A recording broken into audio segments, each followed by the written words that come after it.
On démarre? Non, vous êtes en ligne là? Pas encore, mais je suis maintenant. Ok. Je pense qu'on va démarrer. Ouais, alors On entend ce que vous dites. Ouais.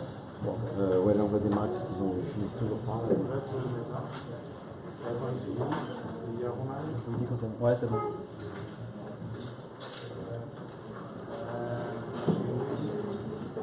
Il y avait Romain qui devait faire le.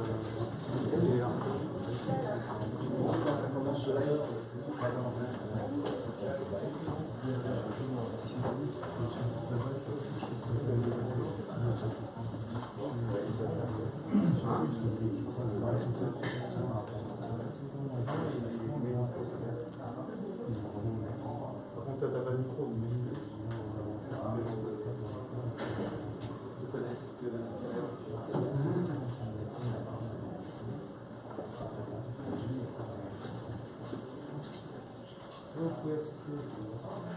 Bonjour à tous. Bonjour. Je vous souhaite la bienvenue à Coinhouse et à l'espace physique la maison du Bitcoin. Donc, pour faire un petit rappel, la maison du Bitcoin, c'est un droit qui a ouvert en 2014 et qui visait à démocratiser toutes ces technologies autour de la blockchain, des crypto-monnaies. Très peu d'informations à cette époque. On voulait vraiment apporter ce type d'informations. Et puis comme vous l'avez vu, au cours des années, en 2017, tout ça a pris beaucoup de valeur. Les cours se sont envolés, de nouveaux projets ont commencé à naître, notamment celui des ICO.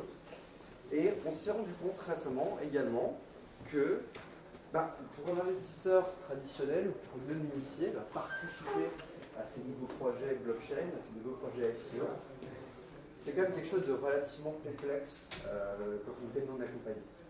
Et c'est pour ça qu'aujourd'hui, on est hyper fiers d'annoncer notre collaboration avec une ICO française, avec BTU, et pouvoir vous accompagner, vous, investisseurs, intéressés autour de ces nouvelles technologies et sur le token BTU, pouvoir vous accompagner sur l'achat, sur le stockage, sur la sécurisation et sur toute l'information que vous pouvez, dont vous pouvez avoir besoin pour investir en toute sécurité sur ce nouveau token.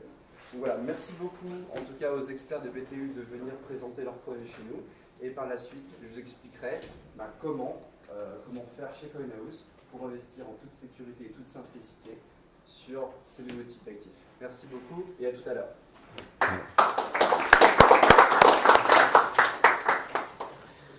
Merci Roman, merci à tous d'être là, merci à ceux qui sont présents sur le live. Donc je m'appelle Vinay Shriki, cofondateur de BTU Protocol. Donc dans la salle, il y a Hervé, Ababou, mon associé, il y a Mathieu, notre responsable communication, et il y a toute l'équipe qui n'a pas pu venir parce que, vous l'avez compris, on est en pleine période de vente de tokens et il y a beaucoup de choses à faire. Alors avant de commencer, on va essayer de comprendre sur quel marché on se situe. Alors levez la main ceux qui ont le réflexe de réserver leur hôtel avant d'y aller quand ils vont en vacances. Ouais, donc effectivement, tout le monde y va. Est-ce que quand vous louez une voiture, vous avez l'habitude de la réserver? Ouais. Est-ce que, alors peut-être c'est un peu plus rare, mais est-ce que quand vous allez chez un médecin spécialiste, vous avez l'habitude de prendre un rendez-vous et de réserver? Oui, c'est pareil. Eh bien écoutez, à chaque fois que je vais poser ce genre de questions, tout le monde répond oui. Et parce que tout le monde a l'habitude de réserver, en fait c'est devenu un marché colossal. La réservation sur Internet,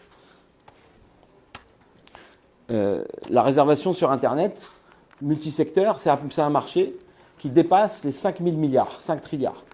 Et gérer ce marché, c'est-à-dire être capable de donner les cautions, par exemple quand on donne une caution avant d'aller à l'hôtel, être capable de gérer le commissionnement des plateformes, c'est un marché qui fait 20% de cette taille, c'est un marché à 1000 milliards.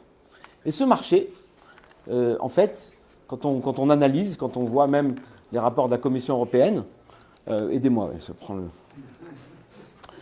Quand on voit les marchés, l'analyse de la Commission européenne, en fait, ce marché, il est dans un très petit nombre d'acteurs.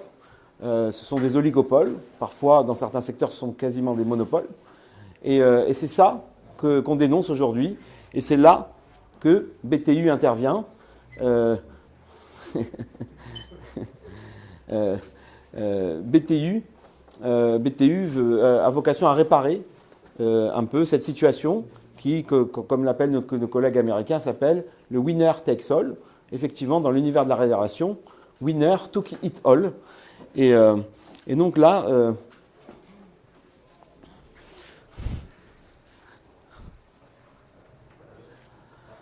non, c'est même pas le bon jeu de slide, parce qu'il y en avait deux. Non, c'est lui qui va faire. C'est dommage, on n'a pas le retour sur l'autre écran. Mais en tous les cas, le problème reste le même. Effectivement, il y a d'autres problèmes, problèmes d'écran, mais les problèmes d'écran, ce ne sont pas des problèmes à 5 000 milliards et qui valent la peine d'être résolus, sinon j'aurais mis un ingénieur dessus. Voilà. Et donc là, qu'est-ce qu'on dit, nous? Nous, on dit que même ce marché est extrêmement biaisé. Si je vais sur TripAdvisor, par exemple, et qu'on me recommande un hôtel, malheureusement, en fait, on va me promouvoir les hôtels qui ont payé pour être là. Donc on n'a pas cette justesse. Donc nous, ce qu'on dit, c'est qu'il y a un certain nombre d'acteurs, comme par exemple des guides de voyage, comme par exemple certains blogueurs spécialisés. On pourrait faire sans slide, c'est pas très grave. Certains acteurs extrêmement...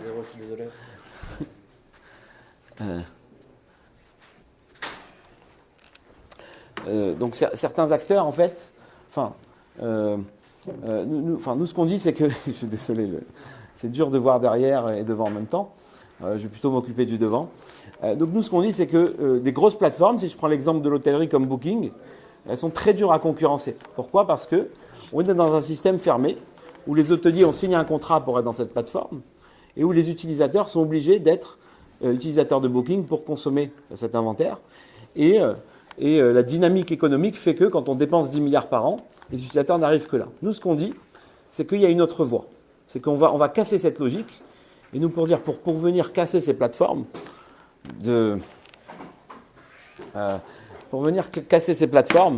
en fait, on va utiliser justement la force de la blockchain. Et qu'est-ce que c'est la blockchain pour nous? C'est une infrastructure publique et ouverte qui va exposer les disponibilités de tout le monde. Donc par exemple, si un hôtelier avait une chambre de disponible à réserver, une fois qu'elle est sur la blockchain, c'est une information connue de tout le monde, et puis tout le monde peut venir la consommer ou la proposer à son audience. Donc si par exemple, je suis un guide de voyage, je suis le Lonely Planet, si je suis le Lonely Planet, aujourd'hui, qu'est-ce que je fais? En fait, j'envoie des clients à Booking. Là, j'ai une autre voie. Lonely Planet, en se connectant à notre protocole, peut lui aussi devenir une nouvelle plateforme de réservation avec le modèle économique qui va avec. Donc c'est très... Lonely Planet, typiquement, s'il était utilisateur du BTU protocole, au lieu de gagner une commission d'affiliation à Booking.com comme aujourd'hui, en fait, dans notre système, c'est lui le système de réservation. Et donc c'est lui. S'il te plaît, Mathieu, est-ce que tu peux nous aider? Est-ce que quelqu'un de l'équipe peut être à plein temps sur les slides, s'il vous plaît?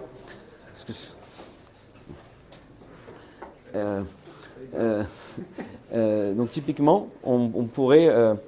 voilà. Donc n'importe qui peut devenir une plateforme de réservation. Et donc ça, c'est valable pour un blogueur.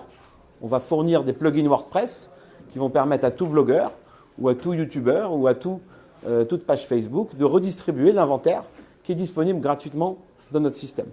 Alors, quelle est la différence?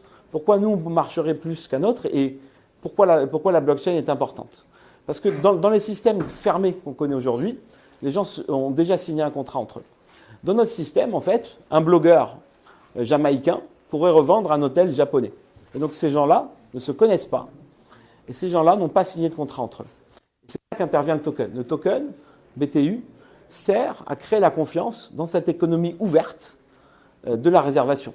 Donc, à partir du moment où le Lonely Planet a déposé en garantie 3 BTU pour qu'un hôtelier à Las Vegas, au Venetian, accepte de garder une chambre, tout va bien. L'hôtelier peut sereinement garder la chambre. Pourquoi? Parce que si le client se présente et paye, il rendra le token. Si le client ne vient pas, ce token a une valeur de marché.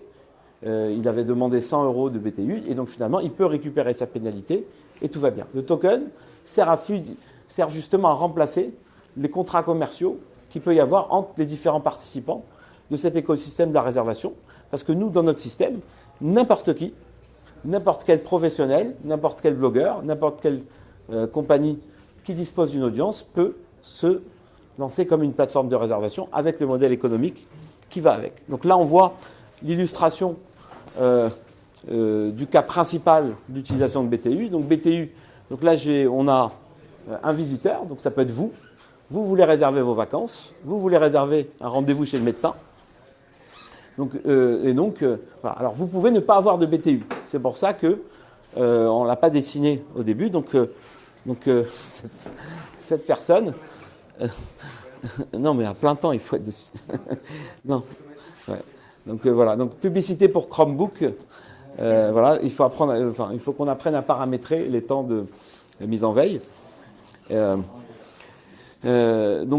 Effectivement, un visiteur pourrait continuer à mettre sa carte de crédit en garantie. À partir du moment où il l'a fait, en fait, le blogueur va déposer des BTU en garantie pour que le fournisseur de services, l'hôtelier, le médecin, accepte de garder le créneau. Et si tout se passe bien, le token est rendu. Et si ça se passe mal, le token est vendu pour servir de garantie. Donc ça, c'est important également de réaliser qu'on est dans la réservation. On n'est pas dans le paiement de l'achat. C'est important parce que si on était dans le paiement, tout le monde se dirait attention, il y a la volatilité. Et donc voilà, on ne sait pas combien on va payer le service. Là, on s'occupe de réserver le service. Le paiement se fait par un autre process, tout comme aujourd'hui, c'est déjà le cas. Quand vous réservez votre hôtel sur Booking, vous le payez plus tard et vous pouvez le payer en cash alors que vous l'avez réservé en carte de crédit. Donc voilà un peu pour le rôle du token BTU. C'est vraiment permettre cette économie ouverte et permettre que beaucoup d'acteurs se lancent dans le système. Et nous, on pense que de plus il y aura d'utilisateurs qui sont des développeurs. Chez nous, les utilisateurs du protocole sont des développeurs, sont des professionnels ou des geeks qui savent manipuler le token pour faire une réservation. Plus il y aura de gens qui sont capables d'utiliser le protocole, plus, en fait, on aura cassé le monopole des grandes plateformes. Et donc ça, c'est une situation qui est très bonne. C'est un nouvel équilibre de marché qui est favorable à l'innovation, favorable à l'utilisateur final. Si, par exemple, une compagnie aérienne se connectait à notre système pour revendre des hôtels ou relouer ou louer des véhicules, en fait, soudainement, elle gagnerait plus d'argent et elle pourrait se permettre, commercialement, de, par exemple, vous rendre une partie, de vous rétrocéder une partie de vos vacances en chèque cadeau pour acheter des billets d'avion ou en miles. Dans tous les cas, libre à elle. Ce n'est pas nous qui le faisons, nous, on n'est que le protocole qui va catalyser, qui va rendre possible cette situation où eux, ils gagnent plus d'argent et ils sont capables de vous rémunérer. Voilà. Alors, qu'est-ce que c'est notre kit logiciel ? C'est tout simplement, on est un éditeur de logiciels open source. Certes, il y a le token qui est là pour faire fonctionner le logiciel open source, mais avant tout, on donne un kit logiciel gratuit. Pourquoi ? C'est important qu'il y ait une adoption massive. On a également fait un effort important de standardisation. C'est le slide d'après. On a déposé notre protocole auprès de l'Ethereum Foundation, ce qui nous a permis d'avoir beaucoup de feedback et de l'ajuster et d'obtenir un numéro de standard. C'est pour ça que vous voyez souvent le ERC 808. Alors, le ERC 808, ne pas confondre avec le ERC 20. Enfin, c'est un standard.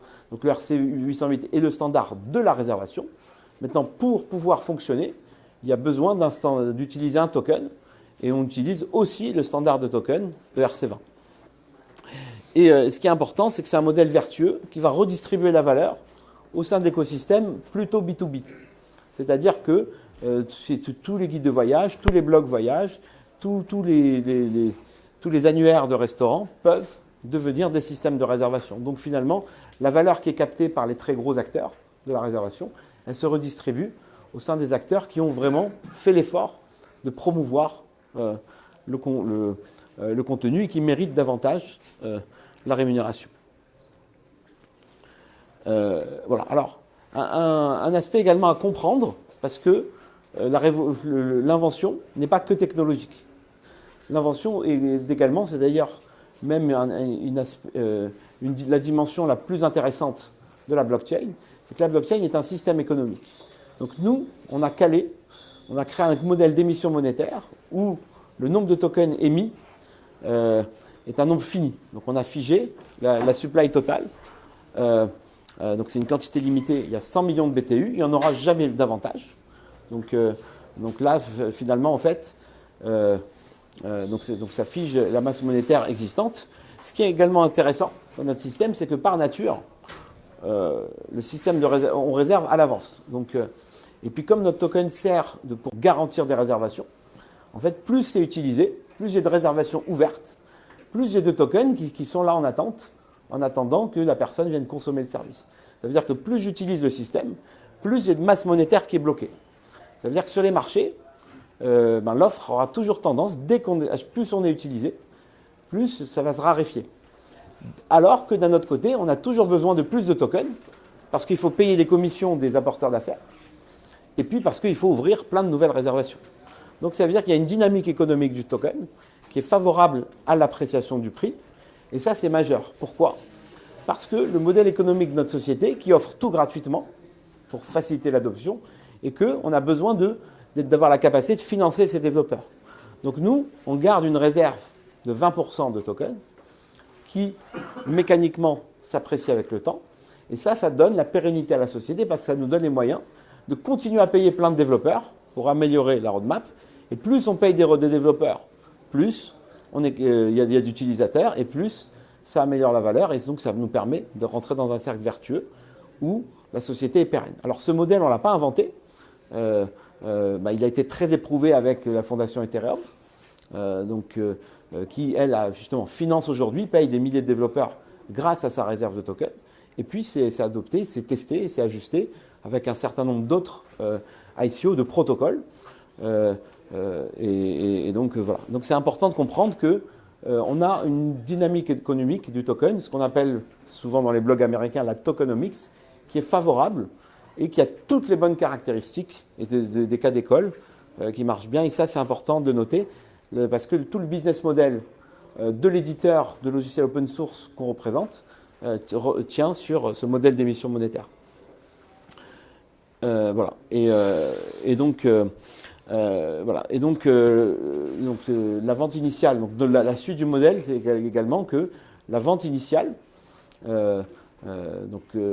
sert également à amorcer la pompe, à exécuter le début de la roadmap, sachant qu'on a déjà commencé à travailler.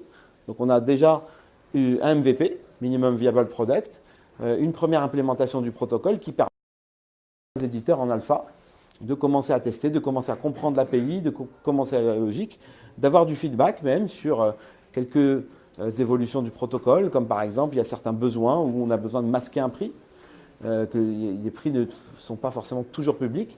Voilà. Et donc ça c'est important. Et donc notre vente, dans la supply également, donc nous on met en vente au début 50% des tokens en circulation. Et puis il y a une partie qui est bloquée, 20% pour la société, 20% pour les fondateurs. C'est important à comprendre.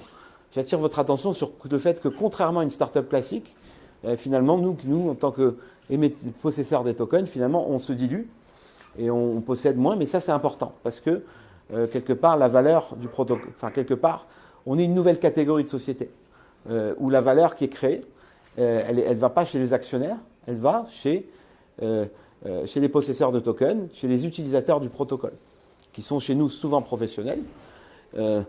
Et nous, en tant que fondateurs, finalement, on garde des tokens et on a les mêmes intérêts que vous, les acheteurs. Donc on a forcément intérêt à ce que tout se passe bien, à ce que le protocole soit utilisé, et ce qui va valoriser notre écosystème. Et on garde une réserve de bounty qui est très intéressante parce qu'on a besoin de... alors chez nous, les bounties vont être surtout orientés pour les développeurs, donc pour inciter de plus en plus de développeurs à contribuer au protocole, mais également à construire des applications au-dessus de notre système. Vous l'avez compris, nous, on ne construit pas du tout d'applications end-user. Nous, on donne les pelles et les pioches pour que tout le monde vienne rentrer dans ce marché. Et le modèle, c'est que plus des gens utilisent, plus notre écosystème a de valeur. Donc nous, on vient favoriser tous les nouveaux entrants. On termine sur... Voilà. Alors, la roadmap, je ne sais pas s'il y a beaucoup d'ingénieurs ici, donc je ne vais pas la présenter de la façon dont elle est écrite, parce que vous la retrouvez sur notre site. Je vais l'exprimer d'une façon plus vulgarisée. En réalité, notre rôle en tant qu'éditeur de logiciel, c'est de faire qu'un maximum de développeurs utilisent notre système. Donc aujourd'hui, on est au stade où il faut être un développeur expert en blockchain pour être capable d'intégrer le système. La prochaine, et puis plus on avance dans le temps, plus on augmente le niveau de scalabilité, de montée à l'échelle, et plus on augmente la facilité d'utilisation. Donc à la prochaine, enfin l'étape suivante, N+2 de la roadmap, c'est je suis un développeur blockchain débutant, je suis capable d'intégrer BTU, puis après je ne suis même pas un développeur blockchain, je suis un développeur web quelconque, enfin pas quelconque, mais un développeur web comme il y en a davantage que de développeurs blockchain. Donc je suis capable d'installer un plugin WordPress BTU, un plugin Joomla, par exemple, et puis après, donc finalement on est capable de s'insérer comme une vidéo YouTube que n'importe qui peut installer sur un système. Donc la roadmap, elle va vers l'adoption massive du protocole. Donc, alors l'équipe s'étoffe. Donc donc Hervé et moi, nous sommes les cofondateurs. Donc on a un background blockchain donc depuis 2012-2013. On s'intéresse à ces sujets. Moi, par exemple, j'ai contribué même de l'intérieur en faisant de l'advising sur techniques sur plusieurs opérations de vente de jetons. Et donc, on s'intéresse vraiment à ces sujets de près. Et c'est ça qui nous a conduit à lancer ce sujet. Donc, on a des architectes, des développeurs, des relations presse, de la communication, et puis également toute une équipe d'ambassadeurs qui nous aident puisque nous, on reste un protocole technique, on a besoin d'ambassadeurs dans les différents métiers. On a un ambassadeur dans le métier de la santé, des ambassadeurs dans le travel. Voilà. Donc, vous l'avez compris, au cas où, donc on est de plus en plus couvert par la presse. Donc, on a été... il y a un article Forbes qui a ouvert un peu notre campagne de communication, mais on est de plus en plus couvert. Et puis, si vous connaissez des journalistes ou s'il y a des journalistes dans la salle, on est toujours à votre disposition pour présenter davantage le sujet et expliquer notre sujet sous différents angles. Vous l'aurez compris, il y a énormément de façons de présenter ce qu'on fait. Et voilà. Et donc aujourd'hui, donc on est chez CoinHouse, qui est connu également, en tout cas l'espace physique ici, sous la maison du Bitcoin, pour parler de cette première mondiale. Parce qu'on est la première token sale, donc vente de jetons, qui est vendue dans un guichet physique. Et ça, c'est important parce qu'au-delà du symbole, c'est également une reconnaissance du travail juridique, comptable, fiscal, où on est capable effectivement de se facturer des tokens entre sociétés. Donc nous, en faisant ce dépôt-vente, et puis nous aussi également le travail qu'on a fait pour être capable de vendre à des sociétés, c'est une façon, en tout cas, je pense que c'est ça qu'il faut retenir du fait d'être là. Et donc effectivement, peut-être que les gens de la maison du Bitcoin vont présenter le process. Bonjour et merci beaucoup Vidal pour cette présentation. Je pense que vous en savez beaucoup plus sur la proposition de valeur. Le micro Pour le live. Pas de souci. Désolé. Pour Facebook. Hop, merci. Alors, rebonjour tout le monde et bonjour à ceux qui nous suivent sur Facebook également pour qui ne m'ont pas entendu tout à l'heure. Alors, je me répète, merci beaucoup Vidal, merci beaucoup l'équipe BTU d'être venu présenter chez nous leurs propositions de valeur, leurs tokens et leurs projets. Maintenant, on va revenir sur quelque chose d'un petit peu plus opérationnel, c'est-à-dire ce que nous on propose ici, c'est-à-dire la vente en physique dans notre comptoir de change de leurs tokens. Et c'est la première fois qu'on propose ça et c'est vraiment une nouveauté, je dirais même mondiale. C'est quelque chose qui n'a jamais été fait encore. Mais avant ceci, j'aimerais bien vous poser quelques petites questions. Qui a déjà souhaité en fait investir dans une ICO? Ok. Qui a déjà réussi à le faire? Ok, un petit peu moins. Est-ce que vous avez trouvé ça simple? Est-ce que vous n'avez pas eu peur à un certain moment d'être tombé sur une arnaque ou de perdre vos ethers Voilà. Oui? Oui, voilà. Donc, en effet, on est vraiment dans un tout nouveau monde. Le monde des cryptoactifs, c'est un peu la jungle. Et beaucoup se demandent aujourd'hui comment faire. Comment faire aujourd'hui pour investir sur des projets qui peuvent parfois être à forte valeur ajoutée, qui nous plaisent beaucoup, rien que pour l'idée et la techno derrière ces projets. Et ben nous, on a souhaité vraiment vous accompagner. Les personnes pas forcément tech ou les personnes juste qui préféraient avoir affaire à un intermédiaire pour les accompagner vraiment de bout en bout pour investir dans ce nouveau type de projet. Je vais vous expliquer comment on fait. C'est extrêmement simple et c'est en 4 étapes. La première étape, et c'est celle qu'on fait pour tous nos clients aujourd'hui, c'est l'aspect KYC, c'est-à-dire vérification de l'identité des investisseurs. Et je pense que c'est aussi pour ça qu'on a décidé de travailler ensemble. C'est parce qu'on a envie de faire les choses bien, on a envie d'être en accord avec le régulateur, avec l'AMF, et de pouvoir donc proposer ce type de service en vérifiant l'identité de nos clients. Donc, quand vous allez venir au comptoir pour investir dans le token BTU, on va vous demander certains documents d'identité, un passeport, une carte d'identité, un titre de séjour, afin de vous identifier, très simplement. On va vous créer un compte. Après, on va vous accompagner sur une phase qui est extrêmement importante et pour tous ceux qui possèdent aujourd'hui des crypto-monnaies, vous le savez sûrement, c'est sur le stockage de vos crypto-monnaies. Qui a un portefeuille aujourd'hui? Est-ce que vous avez bien fait votre sauvegarde des 24 mots? Non. Juste 2? Ok, bon, déjà pas mal. Il est extrêmement important de faire la sauvegarde de votre portefeuille parce que si vous achetez des tokens BTU et que vous perdez votre smartphone ou votre Ledger Nano S, vous avez tout perdu. Donc vraiment, nos équipiers au comptoir vont pouvoir vous accompagner du début à la fin sur l'initialisation de votre portefeuille, qui peut être un portefeuille sur smartphone type Coinomi ou alors sur un portefeuille extrêmement sécurisé de la marque Ledger et vraiment vous permettre de sortir de la maison du Bitcoin en étant en toute sécurité et en sachant où vos tokens sont stockés. Première chose. On va vous accompagner aussi, on va vous demander aussi de signer un petit document, un disclaimer. Ce disclaimer, il nous permet de nous assurer en fait que vous avez bien compris dans quoi vous investissez, que vous avez bien compris les risques. Parce qu'on est sur des marchés qui sont très nouveaux, vous savez qu'il y a de la volatilité sur les crypto-monnaies, et donc on a juste besoin d'une petite signature sur ce document.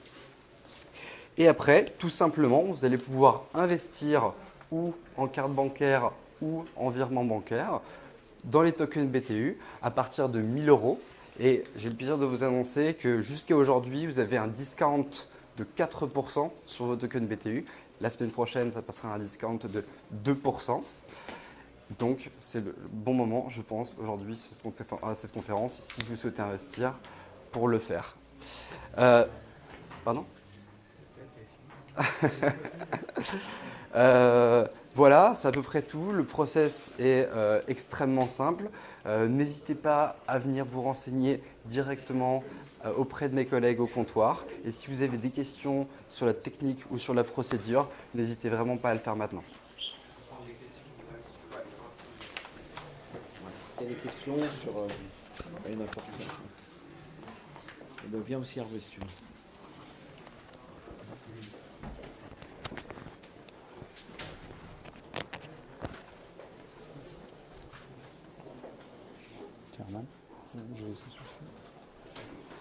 Est-ce qu'il y aurait des questions? Oui, bien sûr. Non, on va faire. Tout à l'heure, vous avez dit effectivement que le projet était entre guillemets de concurrencer Booking ou d'autres plateformes comme celle-ci. Aujourd'hui, quel est votre plan d'action pour que vous soyez connu concrètement? Oui, alors déjà, juste petite précision, nous, on ne vient pas concurrencer Booking. Nous, on vient donner les moyens à tout le monde qui ont a priori la bonne audience pour capter la part de marché qu'ils méritent vis-à-vis de Booking. Donc déjà, la priorité, c'est ceux qui sont affiliés de Booking, mais c'est tous ceux qui ont les bons assets, les bonnes audiences pour également se positionner et être complémentaires. Voilà. Et nous, on ne pense pas qu'on va tuer Booking. On pense juste simplement, c'est un peu comme, alors on peut le dire parce que les gens ne les aiment pas beaucoup, mais voilà, c'est un peu comme Uber a fait que la dernière fois que j'ai fait un GZ, il m'a offert une bouteille d'eau et il souriait et tout s'est bien passé. Donc finalement, nous, ce qu'on dit, c'est que si de plus en plus, on va pas forcément tuer Booking, mais simplement on va faire en sorte qu'il va se comporter différemment et qu'il y aura des commissions qui seront plus justes et il profitera moins de cette position dominante. Voilà. Alors, comment on fait pour être connu? Effectivement, nous, c'est aussi l'intérêt de notre positionnement, c'est qu'en réalité, nous, on estime que malheureusement, 2018-2019, il n'y a pas assez de gens comme vous, early adopteurs, qui posséderont des tokens et qui vont utiliser le token. Donc, donc quelque part, il y a beaucoup d'utilisateurs finaux qui ne vont pas utiliser le token, qui vont mettre leur carte de crédit en garantie. Et c'est derrière des professionnels qui vont utiliser les tokens à notre place. Donc nous, on estime que notre token va être B2B au départ. Et là, nous, notre travail aujourd'hui, c'est d'être connu de faire de l'évangélisation, entre guillemets, auprès des développeurs et des sociétés, des professionnels qui peuvent le faire. Donc nous, outre notre communication autour de ce qu'on est, on travaille surtout à faire des hackathons, à être présent dans des salons professionnels, à discuter avec les professionnels du secteur pour être capable de connecter les bons inventaires de données et pour faire en sorte qu'il y ait des développeurs chez les différentes sociétés. On a même beaucoup d'appels entrants de sociétés qui sont dans la réservation qui nous disent on a passé du temps sur votre GitHub. Donc quelque part, ils ont commencé à regarder le logiciel open source qu'on a déjà mis. Et puis nous, on veut savoir comment se connecter, comment faire ça, parce que c'est intéressant. Et puis l'aspect finalement gratuit, finalement, si que beaucoup de gens sont en train de penser à une stratégie blockchain de la réservation, et ça tombe bien, quand ils nous regardent, on est le standard Ethereum sur la réservation. Donc quelque part, ils ne vont pas réinventer ce qu'on fait, ce qu'on standardise, et toute la communauté de développeurs qu'on crée autour de nous.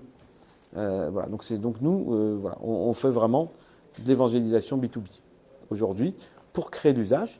Et puis on communique également vis-à-vis des autres parce que les gens sont intéressés et parce que ce qu'on fait est assez emblématique, ça intéresse même les politiques. J'ai été auditionné récemment à l'Assemblée nationale parce qu'effectivement, en tout cas on a mentionné aussi ce sujet parce que finalement même les lois de la Commission européenne sur l'anticoncurrence n'ont pas eu vraiment d'effet dans le monde hôtelier sur la réservation hôtelière avec Booking et le groupe Priceline. Et qui finalement, nous, notre message, c'est qu'on est en train de dire que peut-être que la technologie, en tout cas, et la décentralisation de blockchain, va avoir de l'effet là où les lois n'ont pas encore pu faire bouger les choses. Il y avait d'autres questions ?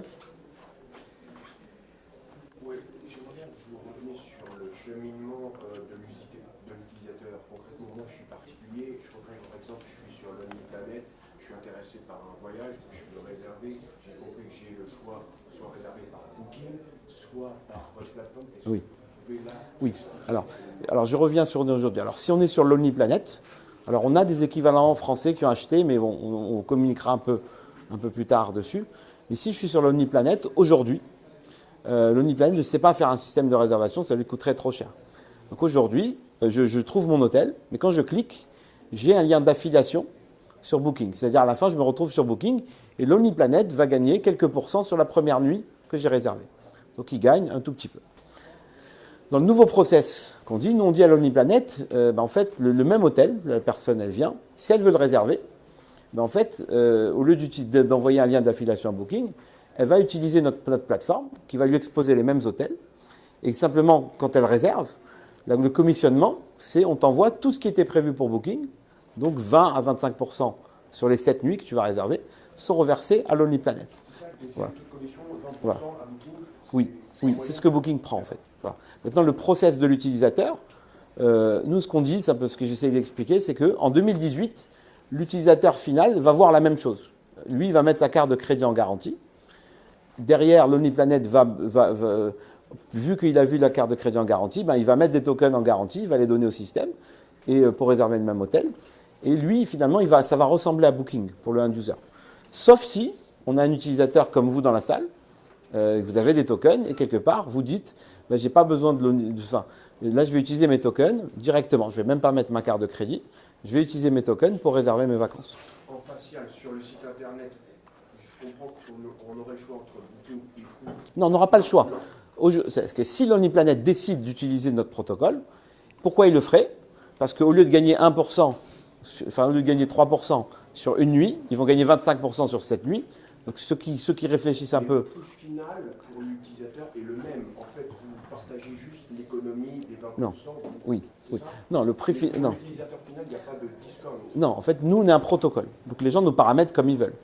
Nous, on laisse les gens, on laisse les gens dire, donc par défaut, si on fait rien, en fait, c'est l'OmniPlanet qui va prendre tout. Maintenant, l'OmniPlanet a le droit de vous dire, si vous n'avez plus jamais envie, je vais vous donner une raison supplémentaire de plus jamais aller chez Booking, c'est comme moi, je vais vous, par exemple, vous redistribuer quelque chose. Ou bien, je vais vous donner un point de fidélité universel parce que comme j'utilise un protocole qui est universel avec plein d'autres systèmes, je vais vous faire quelque chose. Donc nous, on n'est que le protocole technique, on est un catalyseur. Simplement, c'est à l'OmniPlanet de faire sa politique commerciale et d'enrober le protocole. Nous, on est une couche technique. Après, c'est chacun qui nous paramètre comme il veut.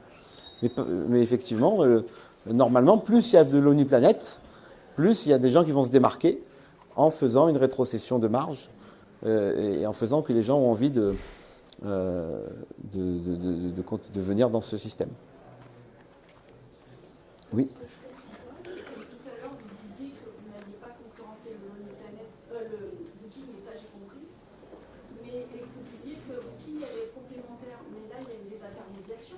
Oui, tout à fait. Non, je parle de positionnement. La société que je crée n'est pas en concurrence avec Booking, parce que moi, je suis un éditeur de logiciels open source, et eux, ils sont un système de réservation qui s'adresse à des utilisateurs. L'OnLive va prendre un bout de la part de marché de Booking à la mesure d'une audience. Oui, pardon. Oui. Oui. Non, moi je vais pas. Non, j'ai dit je ne vais pas le tuer. Par contre, mes utilisateurs, si on reprend l'image du départ, si on reprend l'image du départ, remets juste la page de garde, s'il te plaît, si tu veux bien. Au bout du bout, effectivement, si tout le monde s'y met, effectivement, c'est un peu ce qu'on essaye de représenter ici. Si Booking, c'est Gulliver, en fait, voilà, c'est plus il y a de Lilliputiens qui s'y mettent, plus on y arrive. Mais simplement, voilà, l'OmniPlanet, c'est un exemple. Une compagnie aérienne, c'est un autre exemple. Un blogueur, c'est un autre exemple. Mais simplement, plus il y en a. Et simplement, nous, ce qu'on dit, c'est que c'est ça aussi la force de la blockchain. C'est qu'on donne une incitation économique à le faire. Parce que l'OmniPlanet, enfin, on communiquera bientôt sur un de l'OmniPlanet qui nous aime bien. Effectivement, c'est très simple. C'est qu'entre une commission d'affiliation et la commission de booking, il y a un rapport de 1 à 50, parfois même à 75. Donc finalement, en fait, c'est pas dur. C'est à part le fait qu'ils aient un risque technique à basculer. Et donc ça, c'est notre travail d'éditeur de logiciels, de bien faire un logiciel robuste. À part le risque technique, ils ont un intérêt financier gigantesque à basculer. Oui. Oui, ben allez-y. Oui, ok. Est-ce qu'il y a des compagnies qui ont commencé à tester votre famille? Oui, complètement. On est en train de préparer la communication dessus.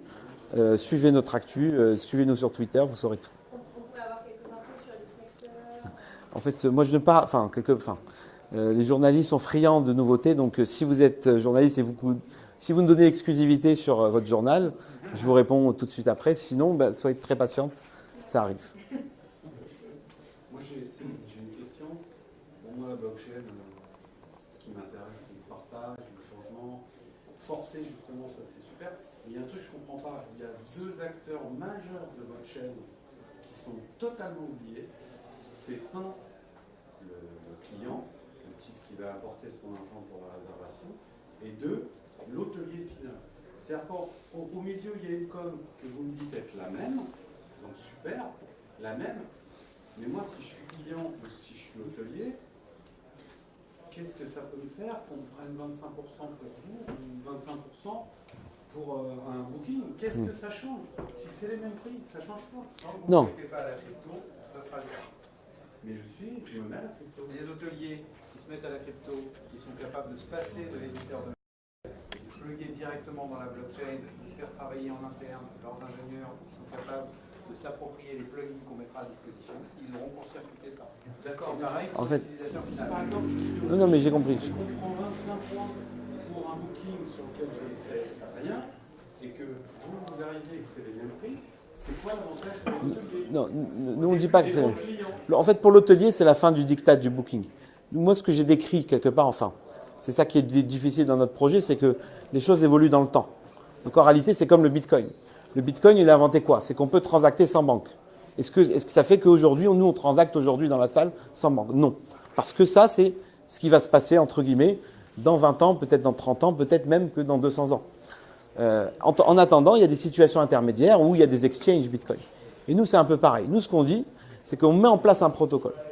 Ce protocole, au début, c'est le paramétrage 0, c'est qu'effectivement, on commence avec les mêmes commissions.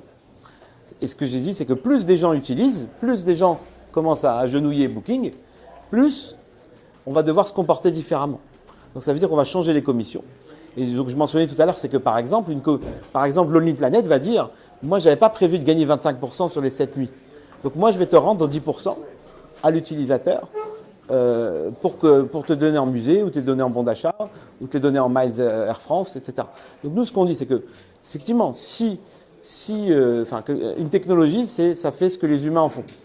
Donc, voilà. Donc si il y a vraiment suffisamment d'utilisateurs du protocole, là, il y a un nouvel équilibre de marché. Parce qu'un beau matin, si tous les blogueurs gagnent 25% sur les 7 nuits que tout le monde réserve, il y a bien un matin qui va se réveiller et qui va dire « Moi, je ne prends plus 25%, moi, je vais me différencier, je vais prendre que 15%. » Et il y en a qui vont rétrocéder. Et donc, nous, par exemple, on a des éditeurs de logiciels qui nous disent bah, « Moi, j'ai déjà tout le moteur de réservation, j'ai déjà l'UX, donc moi, je vais utiliser votre protocole et je vais créer un système en marque blanche où je redistribue ça que aux hôteliers. » Un autre, il a dit « Non, moi, je vais redistribuer. » Donc, quelque part, je ne sais pas ce qui va se passer. Moi, ce que je dis, c'est que nous, on a inventé un protocole ouvert et qui va être favorable à un nouvel équilibre de marché, qui est forcément favorable à l'innovation, qui est commercial et qui est technologique. On a par exemple même un éditeur d'assistant vocal qui s'intéresse à nous et qui a compris que quand on parle à l'assistant vocal et qu'il vous propose des choses à réserver, il va gagner de l'argent. C'est votre concierge vocal, numérique. Votre concierge numérique, il va sûrement vous rendre tout l'argent, ou pas. C'est à lui de décider. Mais s'il ne décide pas, il y a quelqu'un qui va le cloner et qui va bien décider. Donc ça va prendre des itérations, mais l'équilibre de marché, je ne peux pas le prévoir aujourd'hui. Mais c'est sûr que si j'ai un minimum d'utilisation, l'équilibre ne restera pas celui qu'on connaît aujourd'hui, et il est forcément favorable aux gens que vous citez. Pour prendre une expression, je dirais, c'est approprié, vous êtes un catalyseur, on dirait un enabler. Oui. Tout le pari de ce projet, c'est d'arriver au bon endroit au bon moment. Exactement. Il y a une culture de la désintermédiation. Exactement. Ce n'est pas une question, c'est merci. Voilà, tu as embauché. Non mais Franck travaille avec nous, il nous aide. Dernière question peut-être? Oui. J'ai une question d'ordre plutôt juridique. Est-ce que la garantie juridique est la même avec le système? Par exemple, pour une réservation, si aujourd'hui la réservation n'est pas tenue, je réserve. Oui, merci. Je réserve un hôtel pour raison X, étant sur Booking, elle ne peut pas m'accepter. Oui. Aujourd'hui, il y a une contractualisation qui permet de me retourner contre l'hôtel. Tout à fait. Avec votre système, comment vous faites? Alors, c'est le problème souvent qu'on pose avec les technologies blockchain. Est-ce que le smart contract remplace un contrat juridique? Ouais. Non, oui. Pour lesquels on démarre avec des acteurs du public qui sont en frontal vis-à-vis des clients, qui sont eux soumis au code de la consommation et des choses comme ça. C'est parce que tout le monde n'est pas encore prêt à gérer les effets de bord de la technologie blockchain complètement décentralisée où les consommateurs se font confiance en eux. Mais ça va venir quand même, à mesure qu'on a embarqué le risque, le niveau de risque, et qu'on l'a mitigué par le niveau de réputation. Dans la blockchain, il y a une traçabilité. On va commencer à voir les acteurs qui se comportent de manière correcte et ceux qui se comportent de manière incorrecte. On va voir ceux qui vont. Au bout d'un moment, le protocole tourne et tu vas avoir des adresses publiques qui correspondent à Lonely Planet où finalement 1% des réservations seront annulées. Oui. Et tu pourras imaginer avoir comme ça une équivalent d'une agence de notation qui va dire moi je serai prêt à assurer ce risque. Ouais. Ça, c'est des choses qui vont venir par la suite. Tout à fait, oui, effectivement. Ouais. Mais pour répondre simplement, c'est qu'aujourd'hui, c'est comme si vous aviez réservé en direct. Donc s'il vous plante, voilà, c'est à vous de vous retourner contre lui. Mais nous, effectivement, on pense que c'est une opportunité dans notre écosystème. D'ailleurs, moi, j'ai initié des discussions avec des assurances parce qu'il faudrait des assurances annulation si on n'annule pas, si on est obligé d'annuler pas dans les temps, etc. Donc, effectivement, on pourrait imaginer que dans notre écosystème, on ait des acteurs qui viennent résoudre ces cas, qui sont dans les effets de bord. C'est à inventer. En fait, il y a des gens qui se mettent à prêter les tokens à d'autres qui les utilisent. d'acteurs qui peuvent se créer dans l'écosystème BTU, comme il y en a eu qui se sont créés autour de l'écosystème Bitcoin. Et donc aujourd'hui dans le système, il n'y a que les tokens, pardon, il n'y a pas de smart contract. Ah si, il y a un smart contract, si, si. Justement, le RC808, c'est lui-même un smart contract. C'est lui qui gère les dépôts de garantie, les dépôts pour faire les commissionnements. Donc c'est un smart contract. Enfin, il y a un ensemble de smart contracts. Et il y a le smart contract de token également. Donc effectivement, toute la logique de la réservation repose en partie sur des smart contracts. Merci beaucoup. Oui, je pense qu'on arrête le live et puis nous on reste là. On n'est pas...